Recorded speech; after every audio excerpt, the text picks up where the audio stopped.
ஹல்லேலூயா. எரேமியா 1வது அதிகாரம் 19வது வசனம். அவர்கள் உனக்கு விரோதமாய் யுத்தம் பண்ணுவார்கள், ஆனாலும் உன்னை மேற்கொள்ள மாட்டார்கள்.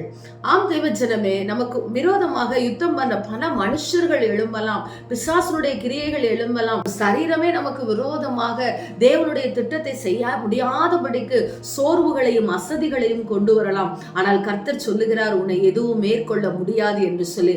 இஸ்ரவேல் ஜனங்கள் இதோ எகிப்தியரை பார்த்து பயந்தார்கள், நடுங்கினார்கள். ஆனால் முடிவு என்ன? இதோ யுத்தம் பண்ணினார்கள் எகிப்தியர் இஸ்ரவேலுக்கு விரோதமாக. ஆனால் இஸ்ரவேலரை அவர்கள் மேற்கொள்ள முடியவில்லை. தேவனாகிய கர்த்தர் அவர்களோடு கூட இருந்ததினாலே இஸ்ரவேலர்கள் ஜெயம் பெற்றதை நாம் பார்க்கிறோம்.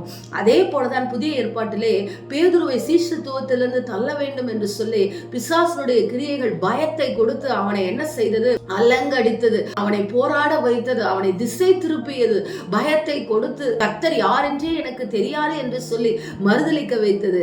ஆனால் என்ன நடந்தது?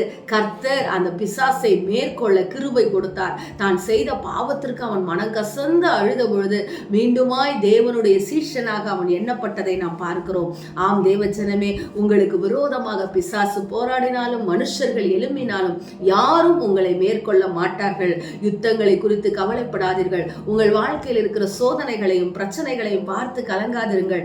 தேவன் உங்களோடு கூட இருக்கிறார், ஜெயத்தை கொடுப்பார். ஆமென். ஸ்தோத்திரம்.